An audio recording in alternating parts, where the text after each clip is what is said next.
सदाशिवसमारम्भां शङ्कराचार्यमध्यमाम् अस्मदाचार्यपर्यन्तां वन्दे गुरुपरम्पराम्। सर्वेभ्यो नमो नमः। आप सभी का हमारे इस YouTube चैनल पे हार्दिक स्वागत है। आज हम बात करने वाले हैं वेदांत दर्शन की।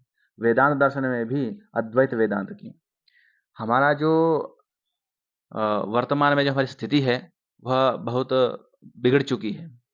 हम भौतिक सुख में इतने संलिप्त हो चुके हैं कि हमें पता ही नहीं है कि हमारे कर्तव्य क्या है, अकर्तव्य क्या है। तो हम उसी चीज़ को भौतिक सुख के साथ अध्यात्म को कैसे जोड़ा जाए? भौतिक भी हो, अध्यात्म भी हो, इन दोनों का मिश्रण कैसे किया जाए, इस विषय पे हम बात करेंगे। हमारे साथ इस यूट्यूब चैनल पे जुड़ चुके हैं हमारे इस कार्यक्रम में हमारे सखा, हमारे मित्र मनदीप महोदय जी। मनदीप महोदय जी मूल रूप से उत्तराखंड से हैं। उत्तराखंड में भी उत्तरकाशी से, जो जिला है इनका उत्तरकाशी, वहाँ से हैं। और इनका जो वर्तमान में अध्ययन चल रहा है केंद्रीय संस्कृत विश्वविद्यालय राजीव गांधी परिसर कर्नाटका, उसमें आचार्य प्रथम वर्ष में हैं और अद्वैत वेदांत का अध्ययन कर रहे हैं। तो हम इनसे चर्चा करेंगे कि हम कैसे अद्वैत वेदांत के सिद्धांतों को अपने जीवन में भौतिक सुख के साथ उपयोग में ला सकते हैं। क्योंकि किसी एक सिद्धांत पे चलना मुश्किल भी हो जा रहा है और व्यक्ति आजकल इतना भौतिक संलिप्त है कि नहीं कर पा रहा है। तो हम इनसे जानेंगे कि सबसे पहले तो हमारा यह प्रश्न रहेगा कि वेदांत है क्या और किस तरह से कार्य करता है? थोड़ा वेदांत के बारे में थोड़ा चर्चा करेंगे। तो हमारा प्रश्न है कि वेदांत के विषय में थोड़ा-सा स्वल्प शब्दों में थोड़ा-सा बताएँ। सर्वेभ्यो नमो नमः। मैं मनदीप मनदीप हूँ और आज जैसा कि आपने पूछा कि वेदांत क्या है, तो हमारा जो भारतीय जो प्राचीन वाङ्मय है, वैदिक जो वाङ्मय है, उसमें 6 दर्शन जो हैं प्रमुख रूप से हैं, जिनको 6 आस्तिक दर्शन हैं, जिनमें न्याय, वैशेषिक, सांख्य, योग, पूर्व मीमांसा और वेदांत, ये 6 दर्शन हैं।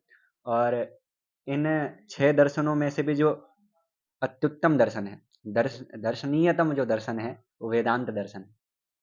क्यों वेदांत दर्शन दर्शनीयतम है?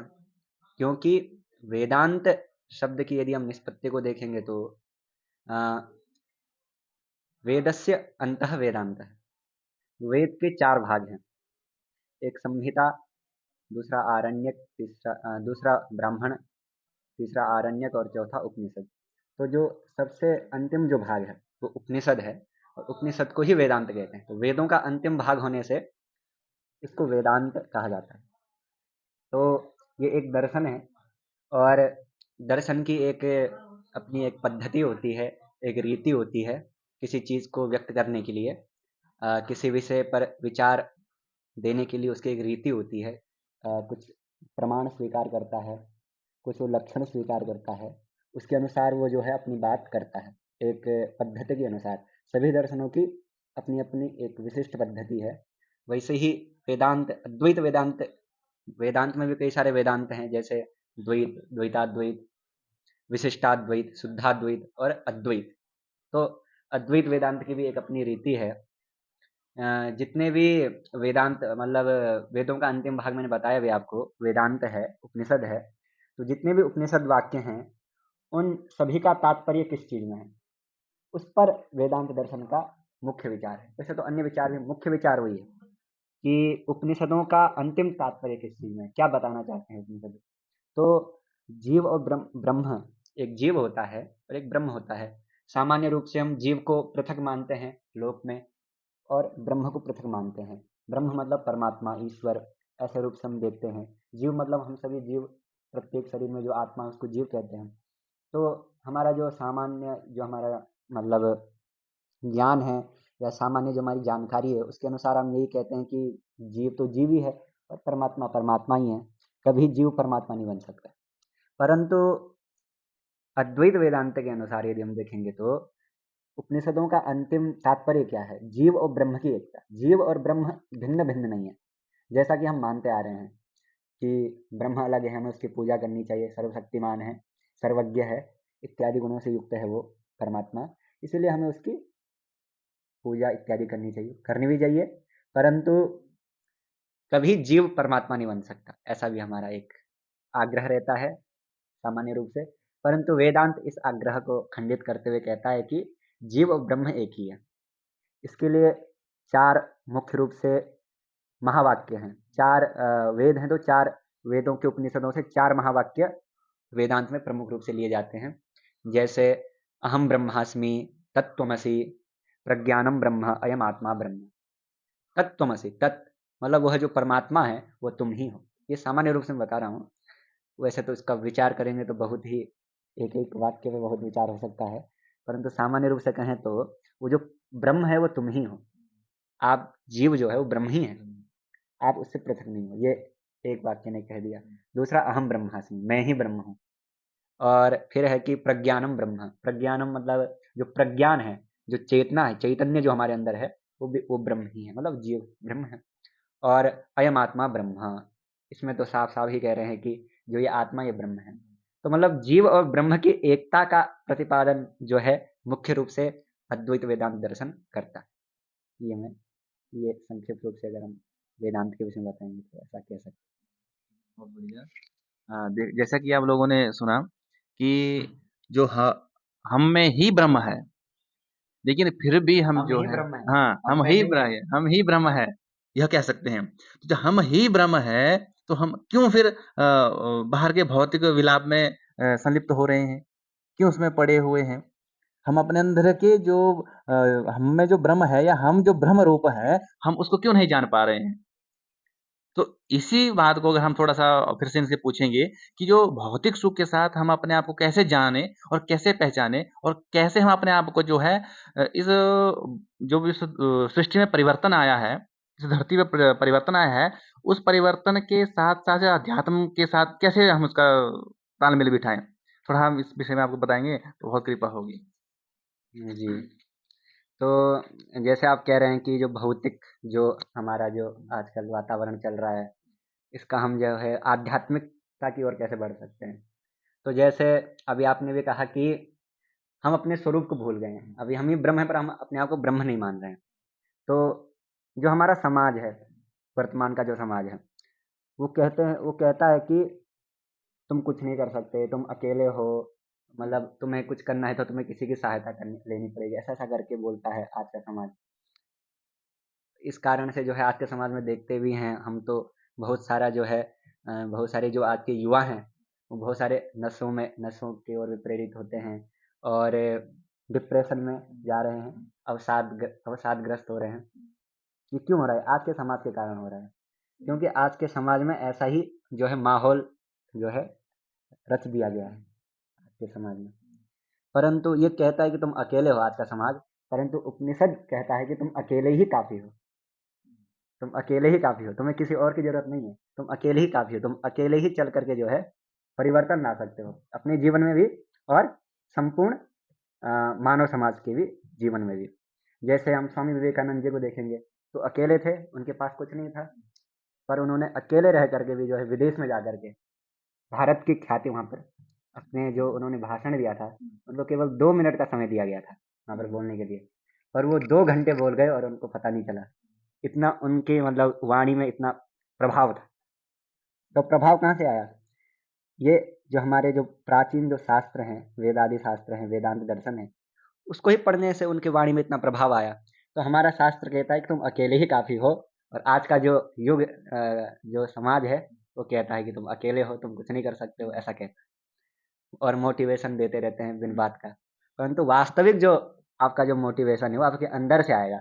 और अंदर से कैसे आएगा? जब आप अपने आप को जानोगे। और अपने आप को आप कैसे जान सकते हो? जब आप अपने शास्त्रों की ओर आओगे, अपने वेदों की ओर वापस लौटोगे। इसीलिए महर्षि दयानंद सरस्वती भी हुए एक, उन्होंने कहा कि वेदों की ओर लौटो। क्यों कहा उन्होंने? इसीलिए कहा। तो मतलब जितने भी महापुरुष हुए, आदि शंकराचार्य जी हुए, उन्होंने ये सब क्यों मतलब अकेले ही थे, ये इनके साथ कोई नहीं था।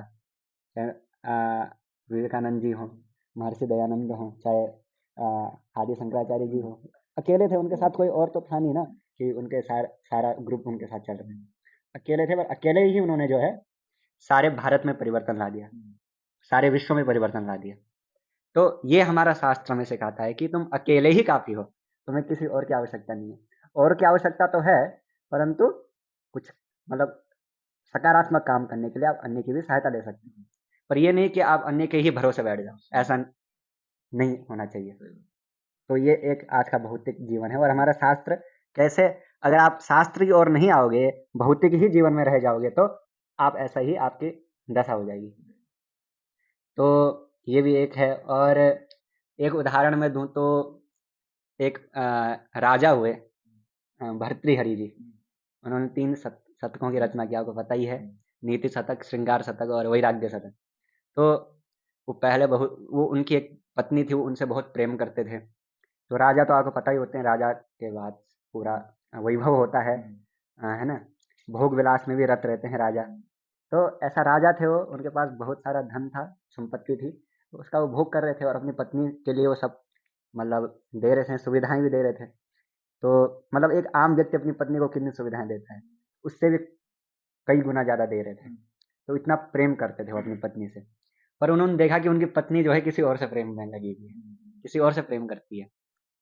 तो उनके अंदर जो है, एक उन्होंने वहाँ पर श्लोक कहा है, उसको मैं कहना चाहता हूँ आपके सामने कि याम चिंतयामि सततम मयि सा विरक्ता साप्यन्यमिच्छति जनम सजनोन्यसक्तः अस्मत्कृते च परितुष्यति काचिदन्या धिक्ताम च तम च मदनम च इमाम च माम च।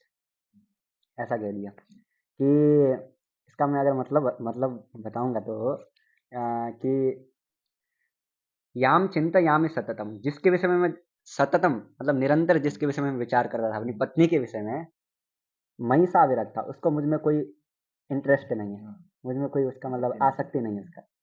वो सापि अन्यम इच्छति जनम, वो जो मेरी पत्नी है वो किसी अन्य व्यक्ति को प्रेम करती है।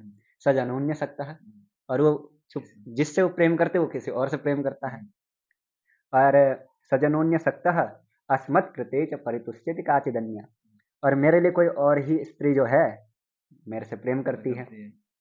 धिक्ताम च तम च मदनम च इमाम च माम च। धिक्ताम च तम च, उस जो मेरी पत्नी है उसको भी धिक्कार है, और जिससे वो प्रेम करती है उसको भी धिक्कार है, और मुझको भी धिक्कार है, और जो मुझसे प्रेम कर रही है उसको भी धिक्कार है। इमाम च माम च, और उस जो वो कामदेव है जो हमें ऐसा नचा रहा है उसको भी धिक्कार है। मतलब ऐसा ही हमारा जो है भौतिक जीवन है। तो उसके बाद वो वैराग्यशील हो गए, वैराग्य संपन्न हो गए, और वैराग्य संपन्न होकर के जो है उन्होंने अपना राज्य जो है अपने छोटे भाई विक्रमादित्य को दे दिया। विक्रमादित्य भी बहुत प्रसिद्ध राजा हुए बाद में, उनको दे दिया। और वो बाद में मतलब वैराग्यशील होकर के उन्होंने बहुत सारे ग्रंथों की रचना की, जैसे हमने बताया श्रृंगार शतक, वैराग्य शतक, और व्याकरण में भी उन्होंने ग्रंथ की रचना की, वाक्यपदीयम ग्रंथ की। तो इतने बड़े विद्वान हो गए वो, और मतलब वैराग्य उनके अंदर आ गया। तो क्यों उनको अपने अंदर वैराग्य आ गया? इसलिए वैराग्य आ गया कि मतलब आप अन्य पे आसक्त होकर के जी रहे हो, और अन्य पे ज़्यादा आसक्त होने की आवश्यकता आपको नहीं है। यदि आप दूसरे पे आसक्त होकर के जियोगे तो आपका कभी भी कल्याण नहीं हो सकता है। इसीलिए आपको जो है खुद के जो है सामर्थ्य के अनुसार कुछ करना है। तो ये आपको वेदांत ही सिखाएगा।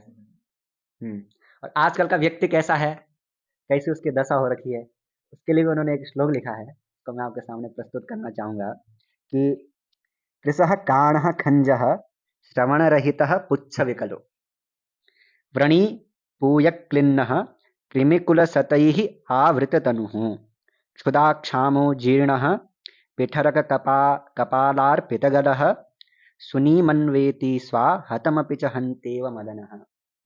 मतलब हमारा आजकल का समाज कैसा हो रखा है, मतलब उसकी बहुत ही दुर्दशा हो रखी है, बहुत ही दुर्दशा। कुछ काम का नहीं है वो, कुछ यहाँ पर बोल रहे हैं एक कुत्ते की, उससे वो दे रहे हैं, दृष्टांत दे रहे हैं कि कृषः, वो जो कुत्ता है वो बहुत ही कमजोर हो चुका है, और उसके एक आंख भी नहीं है, आंख भी उसकी नष्ट हो गई, और उसका एक पैर भी नष्ट हो रखा है, उसके कान भी सब कट गए, उसकी पूंछ भी कटी हुई है, और और जो है सारा शरीर उसका जो है ऐसा ही कटा फटा हुआ है। और व्रणी पूयक क्लिन्न, और उसके जो घाव हैं वो बहुत पुराने हो गए, तो उसमें से पीप निकल रहा है, ऐसे उसकी दशा हो रखी है। और उसमें बहुत सारी मक्खियाँ इत्यादि लगे हुए हैं, और बांस भी उसमें से आ रही है, दुर्गंध आ रही है, ऐसे उसकी दशा हो गई उस कुत्ते की। और बहुत सारे उसमें कीड़े लग गए और भूख के कारण जो है उसका क्या हो गया है, भूख के कारण उसका बुरा हाल हो रखा है, ऐसा वो कुत्ता है। और मतलब उसके गले में जो है एक वो भी फंस गया है, मतलब क्या बोलते हैं, घड़ा होता है, वो घड़े का वो भी फंस गया उसके अंदर और वो भी चुभ रहा है उसको, मतलब इतना कष्ट उसको हो रहा है, इतना कष्ट उस कुत्ते को हो रहा है, फिर भी जो है वो किसी कुतिया को ढूंढने में लगा हुआ है, मतलब उसका अंदर का जो काम वासना है वो किसी और वो कुतिया को ढूंढने पे लग रखा है, इतना उसका बुरा बुरा हाल हो रखा है उसका। तो वैसे ही हमारे आज के समाज का भी इतना बुरा हाल हो रखा है, फिर भी जो है वो किसी अन्य विपरीत लिंग की खोज में लगा कि उससे ही हमें क्या मिलेगा, शांति मिलेगी। उससे तुम्हें कोई शांति नहीं मिलने वाली है, वास्तविक शांति आपको आध्यात्म में आके ही मिलने वाली है।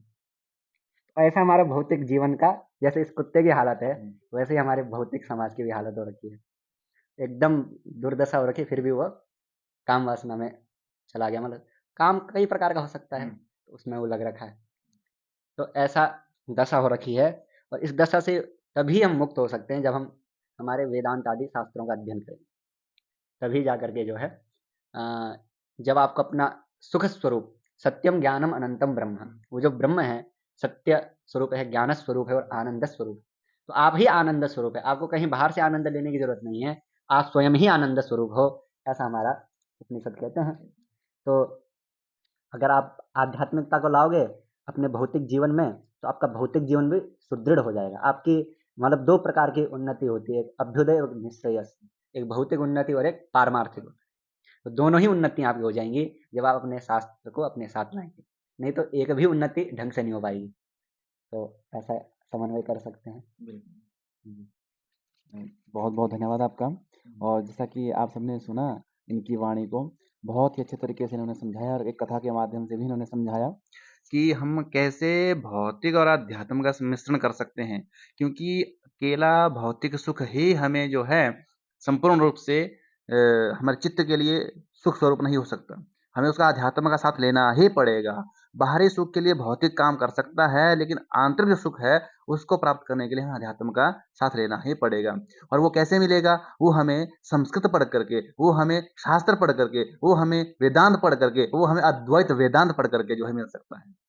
अतः आप सभी भी जो है, ये नहीं कहता कि जिस क्षेत्र में आप हैं उस क्षेत्र को छोड़ करके अन्य क्षेत्र में घुस जाइए, या संस्कृत में ही आ जाइए, ये ऐसा नहीं है। लेकिन संस्कृत को छोड़िए मत, जितना आता है उतना तो उसका प्रयोग करिए। ये जितना थोड़ा बहुत जितना भी जानते हैं उसका अगर प्रयोग करते रहेंगे, निश्चित रूप से जो है आपको आंतरिक सुख की प्राप्ति होगी। तो हम थोड़ा-सा एक प्रश्न और भी पूछेंगे कि हम कहाँ से इसका अध्ययन कर सकते हैं? अब देखिए कुछ लोग जो हैं अन्य क्षेत्र में हैं। कुछ आंग्ल के टीचर हैं, आंग्ल भाषा अंग्रेजी के टीचर हैं, कुछ जो है अन्य क्षेत्र में गए हैं, काम कर रहे हैं, उनके बच्चे वगैरह जो हैं, तो सभी संस्कृत में भी नहीं आ सकते। लेकिन फिर भी उनको किस तरह से हम थोड़ा मोड़ दे सकते हैं कि वो अ, संस्कृत से जुड़े या शास्त्रों से जुड़े या अध्यात्म से जुड़े, तो क्या-क्या वो कर सकते हैं छोटे-छोटे ऐसे उपाय? बहुत बड़े तो नहीं कर सकते, छोटी-छोटी चीज़ें जिसके कारण जो है न उनके जीवन में परिवर्तन आ सके, इस विषय को हम थोड़ा-सा सुनना चाहेंगे। जी, तो आजकल का जो युग है वो बहुत ही मतलब इंटरनेट का युग है। इंटरनेट पे, यूट्यूब आदि पे बहुत सारी सामग्री उपलब्ध हो सकती है। तो बहुत सारे आचार्यों ने जो है यूट्यूब में भी जो है, बहुत सारे आचार्य जैसे आप हैं, आप भी यूट्यूब में बहुत सारी सामग्री डाल रहे हैं संस्कृत के विषय में, अपने विषय के विषय में, और वास्तुशास्त्र, ज्योतिष के विषय में। ऐसे ही जो अलग अलग विषय के, वेदांत विषय के भी बहुत सारे आचार्य हैं जो क्या कर रहे हैं, उनकी भी वीडियो उसमें मिल रही है। उस उन वीडियो के माध्यम से मतलब जो मतलब कोई डॉक्टर है या इंजीनियर है, कोई भी है, वो यहाँ पर आकर के पढ़ तो नहीं सकता है, परंतु उन वीडियो को देख करके जो है वो कुछ जानकारी ले सकता है, उससे भी उसका थोड़ा बहुत कल्याण हो सकता है। और यदि उसको ज़्यादा ही अगर उसको रुचि आ गई तो और आगे बढ़ सकता है, ग्रंथों को भी खरीद करके पढ़ सकता है। कई सारे चौखंबा प्रकाशन है, वहाँ से भी कई सारे वेदांत के अन्य शास्त्रों के ग्रंथ प्रकाशित होते हैं। गीता प्रेस है, वहाँ से भी प्रकाशित होती हैं, वहाँ से भी ले सकते हैं। और यदि कोई मतलब कोई छात्र है, कोई युवा है, पढ़ना चाहता है वेदांत दर्शन को या किसी भी शास्त्र को, ज्योतिष शास्त्र हो या व्याकरण शास्त्र हो, उसके लिए वो केंद्रीय संस्कृत विश्वविद्यालय है, उसके पूरे देश में 13 कैंपस हैं अलग अलग राज्यों में।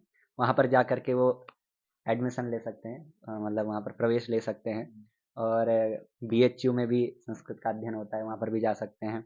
और लाल बहादुर शास्त्री के राष्ट्रीय संस्कृत विश्वविद्यालय नई दिल्ली में है, वहाँ पर भी जा सकते हैं।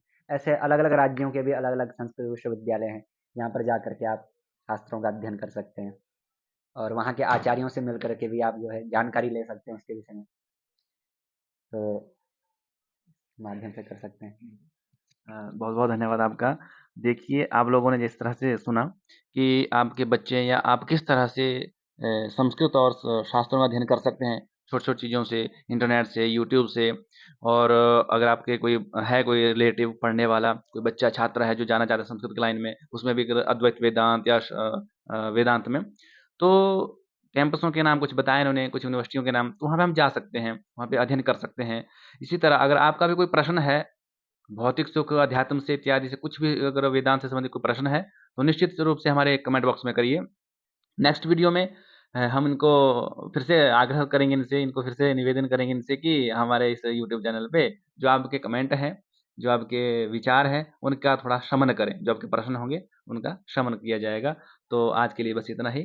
तब तक के लिए धन्यवाद।